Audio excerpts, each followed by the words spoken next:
Dear students, हम लोग इस समय लास्ट वीडियो लेक्चर्स में, उसके पहले की भी वीडियो लेक्चर्स में हम लोग system of non homogeneous linear equations की बात कर रहे थे।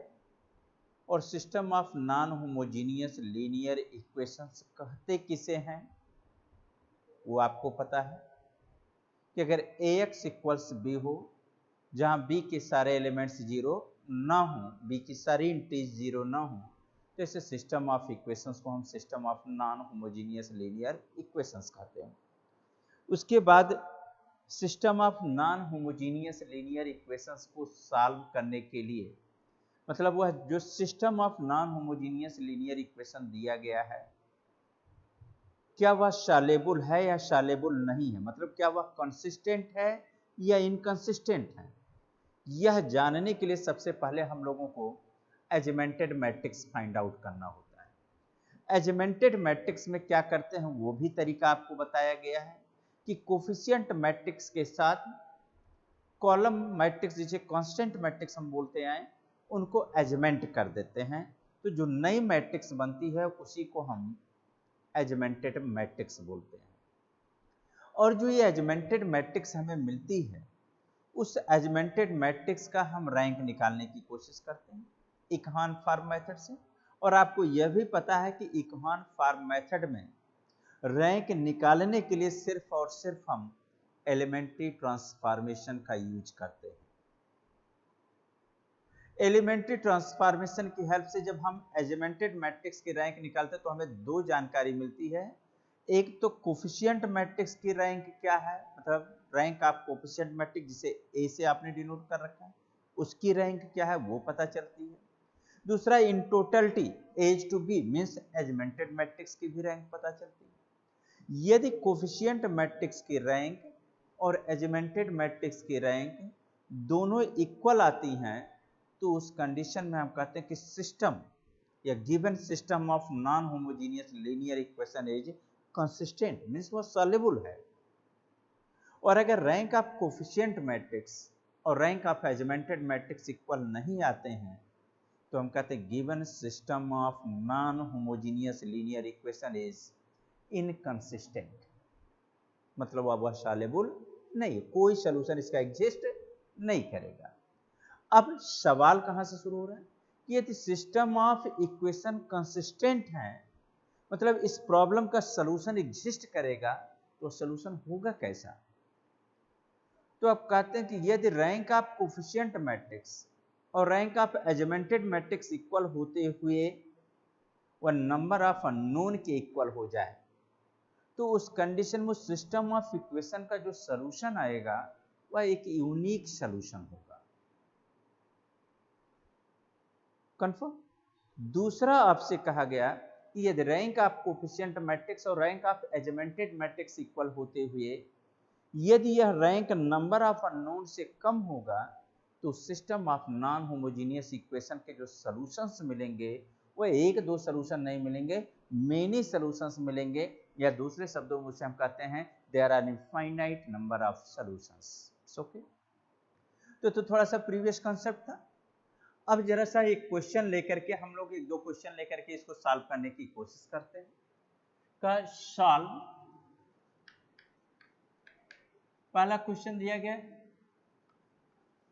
x plus y plus z equal 6, x plus 2y plus 3z is equal to 14। Next is x plus 4y plus 7z is equal to 30।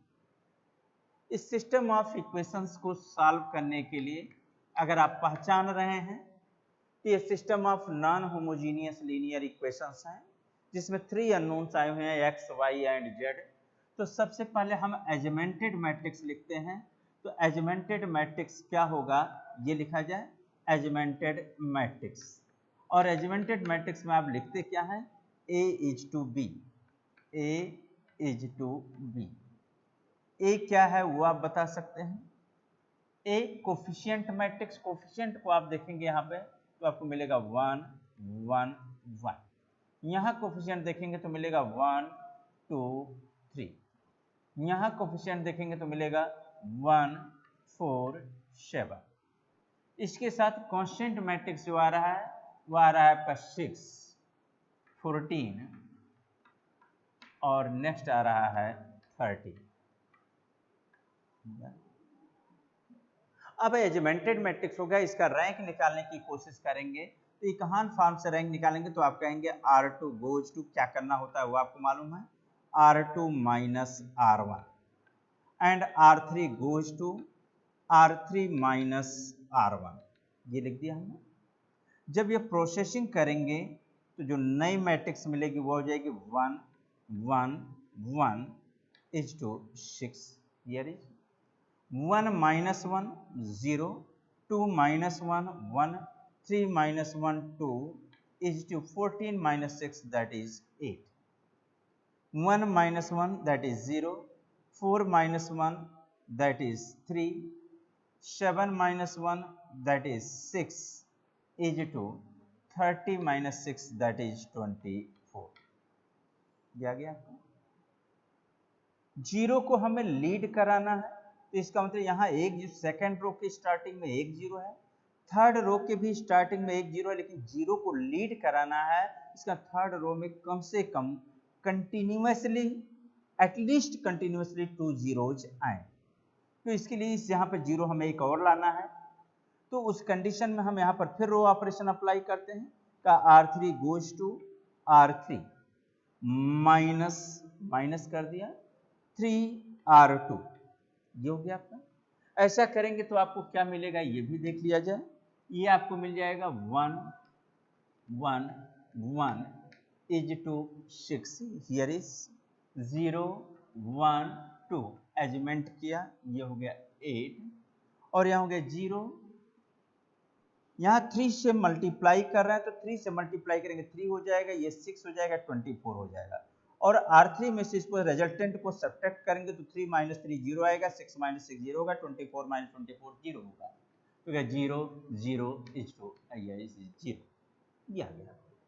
अब यहाँ देखेंगे डॉटेड लाइन के जो लेफ्ट में है वह आपका कोफिशिएंट मैट्रिक्स है, इन टोटलिटी देखेंगे तो एजमेंटेड मैट्रिक्स दिखेगा, तो डॉटेड लाइन के लेफ्ट में जो कोफिशिएंट मैट्रिक्स है उस कोफिशिएंट मैट्रिक्स का रैंक देखेंगे का since rank of coefficient matrix is 2 and rank of augmented matrix is also 2। देखा है, रैंक ऑफ कोफिशिएंट मैट्रिक्स भी 2 है, रैंक ऑफ एजमेंटेड मैट्रिक्स भी 2 है, तो उस कंडीशन में आप इट मीन्स कि rank of coefficient matrix is equal to rank of augmented matrix, and therefore you can say that therefore solution will exist, solution will exist and system is consistent, system is consistent। और अगर system consistent होता है तो उस condition में solution आप पहले ही कह चुके एग्जिस्ट करेगा। तो अब इस प्रॉब्लम को सॉल्व करने के लिए क्या करेंगे, ax is equal to B लेंगे, ax is equal to B लेंगे, ए जो मॉडिफाइड है तो 1 1 1 0 1 2 0 0 0, ये हो गया आपका A. x matrix of unknown that is x y z is equal to reduced matrix B that is 6 8 0, ये आपका आ गया। अब मैट्रिक्स मल्टीप्लिकेशन कैसे करते हैं वो आपको मालूम है, तो यहां से कह सकते हैं we get x plus y plus z is equal to 6, तो मैं से it is equation number 1 and y plus 2z is equal to 8, ये हो गया इक्वेशन नंबर 2। और देखेंगे 0 plus x 0 plus y 0 plus z is equal to 0 में। अब यहाँ देखिए नंबर ऑफ अननोन 3 है और नंबर ऑफ इक्वेशंस हमको 2 मिल रहा है, इसका मतलब यहाँ पर एक सलूशन इंडिपेंडेंट होगा। तो एक सलूशन इंडिपेंडेंट होगा तो हम लोग कह सकते हैं कि let z is equal to k, एक सलूशन इंडिपेंडेंटली चूज कर लिया। आप y इक्वल टू भी के कर सकते हैं, z इक्वल टू भी के कर सकते हैं, लेकिन z इक्वल्स के इसलिए लिए ताकि y आसानी से हम डिटरमाइन कर सकें। तो अगर y इक्वल टू के ले लिया तो कहा then from equation two we get z is equal to k लिया तो यह हो जाएगा y plus 2k is equal to 8 और में से y is equal to 8 minus 2k। Okay, तो अब आपके पास z की भी वैल्यू है, y की भी वैल्यू है, अब इससे x की वैल्यू निकाल सकते हैं। कहा फ्रॉम 1 इक्वेशन नंबर 1 से देखें तो x plus y is 8 minus 2k, okay, plus z is k is equal to 6। Simplify करेंगे तो x plus 8 minus 2k plus k that is minus k is equal to 6।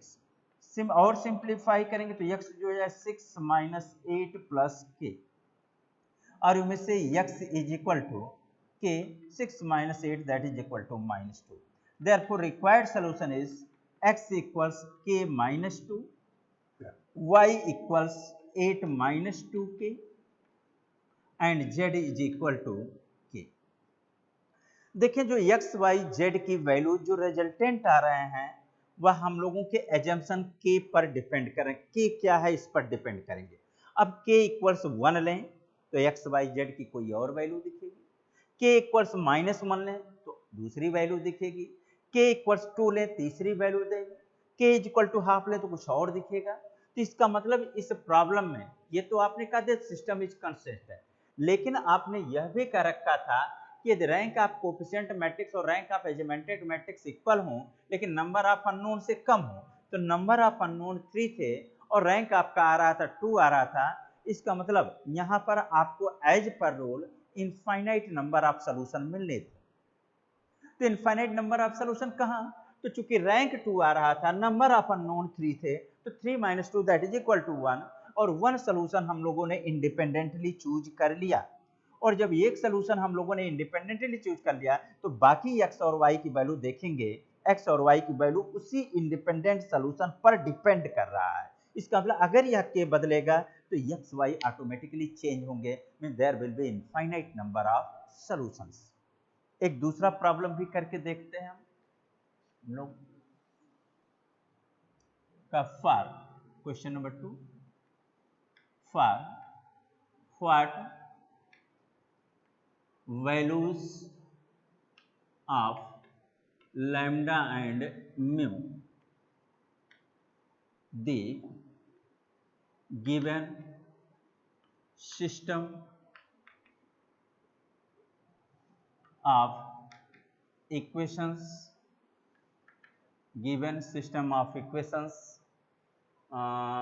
x plus y plus z is equal to 6, x plus 2y plus 2z is equal to 10, 2y plus 3z, 2y plus 3z is equal to 10, and third equation is x plus 2y plus lambda z is equal to mu कह देते हैं। x plus y plus z equal 6, x plus 2y plus 3z is equal to 10 and x plus 2y plus lambda z is equal to mu. Have number 1 no solutions, number 2 पहला कहा जाए for what values of lambda no solution, दूसरा a unique solution,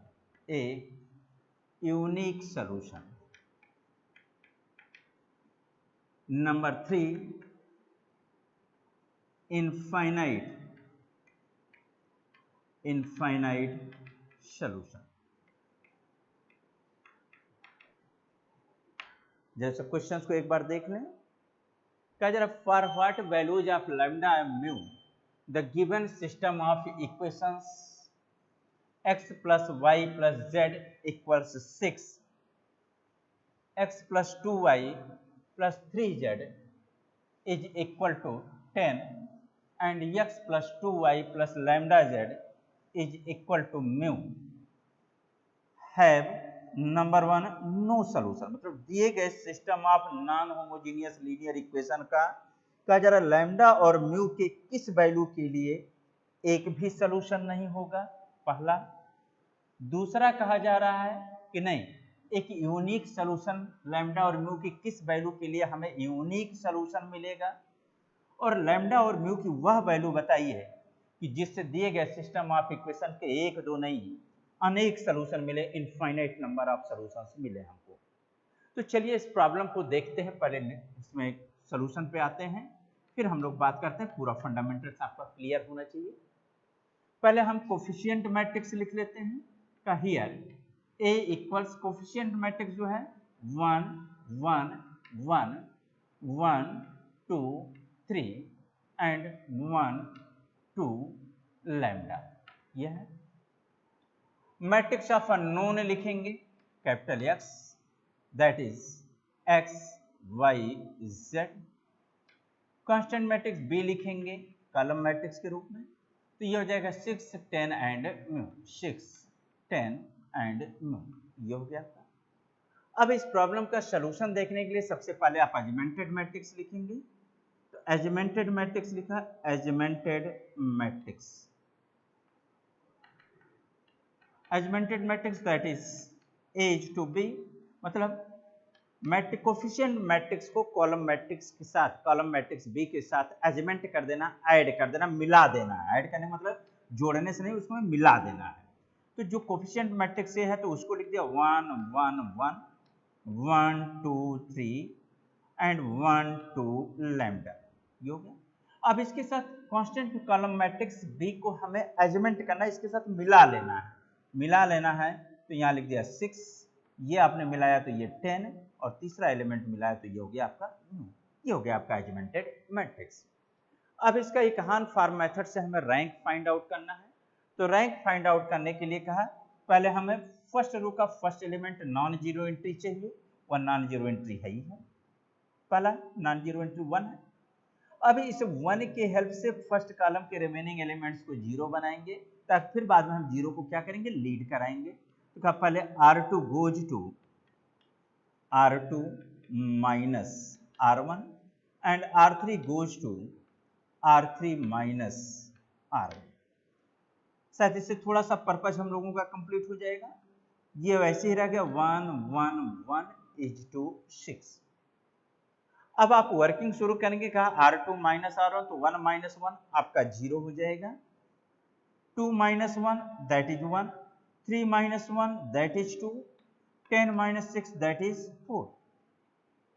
फिर आपने कहा 1 minus 1 0, 2 minus 1 1, lambda minus 1 that is lambda minus 1 is 2। Mu में से 6 को सब्ट्रैक्ट करेंगे तो क्या आएगा, म्यू माइनस 6।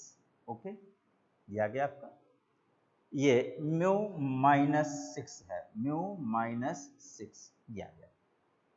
अब आपको जीरो ले, क्योंकि सेकेंड रो के स्टार्टिंग में एक जीरो है, थर्ड रो के भी स्टार्टिंग में एक जीरो है, लेकिन आपको जीरो लीडिंग ऑर्डर में चाहिए कहान फॉर्म के अनुसार। तो जीरो को लीड कराना है, इसका मतलब यहाँ एक जीरो, तो यहाँ कंटिन्यूअसली 2 जीरो आने चाहिए, एटलीस्ट 2 जीरो आने ही चाहिए। तो क्या, चलो भाई इस 1 को जीरो बनाने का प्रोसेसिंग पे आते हैं।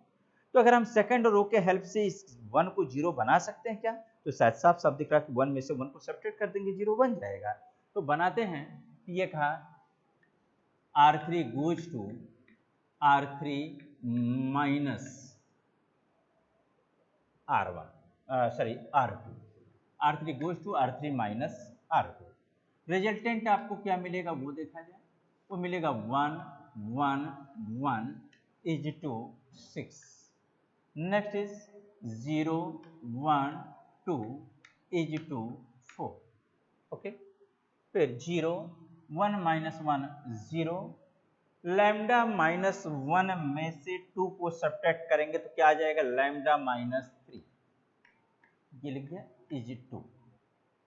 म्यू माइनस 6 में से 4 सब्ट्रैक्ट करेंगे तो mu minus 6 minus 4 that will be mu minus 10। तो हो जाएगा म्यू माइनस 10। अब यहाँ देखिए 0 लीड कर रहा है, तो इक्हान फॉर्म से अब आप यहाँ पे डिसीजन आपको क्या करना है, डिसीजन लैम्डा और म्यू के किन मानों के लिए दिए गए सिस्टम ऑफ इक्वेशंस का कोई सलूशन नहीं होगा। तो आपको बताया गया था कि system of non homogeneous equation में दिए गए सिस्टम ऑफ इक्वेशन का सलूशन सिर्फ एक ही कंडीशन में एग्जिस्ट नहीं करेगा, जब रैंक ऑफ कोफिशिएंट मैट्रिक्स और rank of augmented matrix equal ना हो। तो रैंक ऑफ कोफिशिएंट मैट्रिक्स और rank of augmented matrix equal ना हो, तो कोफिशिएंट मैट्रिक्स डॉटेड के लेफ्ट में और एजमेंटेड मैट्रिक्स एज ए होल। तो यहां से आप डिसीजन लेना शुरू करते हैं, कहते हैं इफ लैम्डा माइनस 3 इक्वल्स 0 हो जाए, मीन्स लैम्डा इक्वल्स 3 हो जाए, and mu minus 10 is not equal to 0, means this implies mu is not equal to 10 का in this case rank of coefficient matrix lambda is equal to 3 हो जाने पर rank of coefficient matrix हो जाएगा 2, and mu not equal to 10 होने पर mu 10 के बराबर नहीं है, बाकी जो कुछ भी हो, तो obviously rank of augmented matrix जो आपका मिलेगा ए इज टू बी, वो जो मिलेगा आपको, वो मिलेगा आपको 3, और यह दोनों इक्वल नहीं होंगे। तो चूंकि रैंक ऑफ कोफिशिएंट मैट्रिक्स 2 आ रहा है, रैंक ऑफ एजमेंटेड मैट्रिक्स इस कंडीशन में 3 आएगा, इसका मतलब यह दोनों इक्वल नहीं हुए, और दोनों इक्वल नहीं होंगे तो सिस्टम का कोई सलूशन नहीं मिलेगा। हेंस सो दैट सिस्टम या given system of equation, given system of equations have no solutions for when lambda is equal to 3 and mu not equal to 10। ये पहला आंसर हो गया। दूसरा भी डिस्कशन कर लेते हैं। क्या जा रहा है, लैम्डा और म्यू के किन मानों के लिए कि दिए गए सिस्टम ऑफ इक्वेशंस का यूनिक सलूशन होगा। तो यूनिक सलूशन होने के लिए आपको यह मालूम है कि रैंक ऑफ कोफिशिएंट मैट्रिक्स और rank of augmented matrix equal आए ही आए, और वो नंबर ऑफ अननोन के बराबर हो। तो ऐसा होगा कब, का if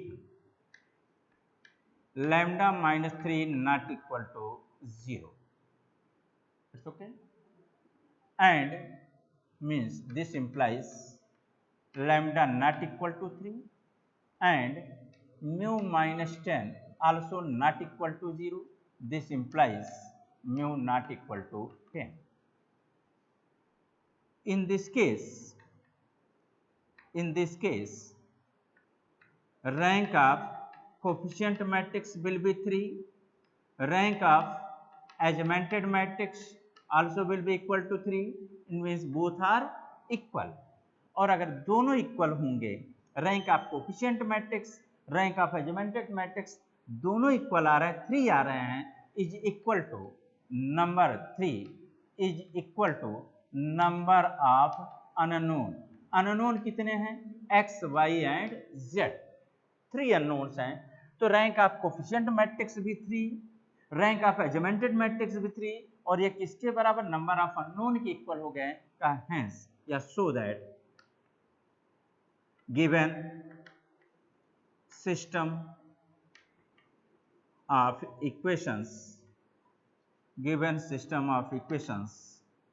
have a unique solution, ये हो गया। नेक्स्ट थर्ड देखा जाए क्या है, given system of equations have infinite solutions. तो इनफाइनाइट सॉल्यूशन कब होता है, जब rank of coefficient matrix, rank of augmented matrix equal हो बट नंबर ऑफ अननोन से कम। तो कहा चलिए भाई ये भी देखते हैं, कहा if lambda minus 3 equals 0 means lambda is equal to 3 and mu minus 10 is equal to 0 means mu is equal to 10. In this case we see rank of coefficient matrix कितना आएगा 2 होगा। अगर लैम्डा इज इक्वल टू 3 हो गया तो इसका मतलब ये 0 हो गया, तो number of non zero rose coefficient matrix में सिर्फ कितना आएंगे 2, तो रैंक ऑफ कोफिशिएंट मैट्रिक्स 2 हो गया। और rank of augmented matrix decide किया जाए, आप कह रहे हैं म्यू इज इक्वल टू 10, इसका मतलब यह भी 0 हो गया, तो ये भी 0 हो गया, यह भी 0 हो गया, तो इसका मतलब जो रैंक ऑफ कोफिशिएंट मैट्रिक्स हो गया वही रैंक ऑफ एडजमेंटेड मैट्रिक्स होगा, क्योंकि number of non zero rows तब भी कितने दिखेंगे 2। तो rank of coefficient matrix is equal to rank of augmented matrix and it is less than 3। 3 का मतलब क्या है, नंबर ऑफ अननोन। ये दोनों इक्वल तो हैं, रैंक ऑफ कोफिशिएंट मैट्रिक्स और rank of augmented matrix equal तो हैं, बस सिस्टम कंसिस्टेंट तो है, और सिस्टम कंसिस्टेंट है तो सॉल्यूशन एग्जिस्ट करेगा। लेकिन देखने और समझने वाली बात यह है कि ये नंबर ऑफ अननोन से क्या है, कम है, और अगर नंबर ऑफ अननोन से कम है तो in this scenario there will be infinite number of solutions, so that given system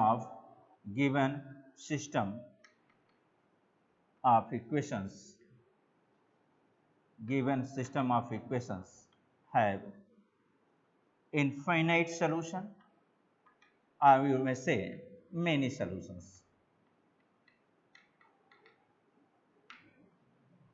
Okay,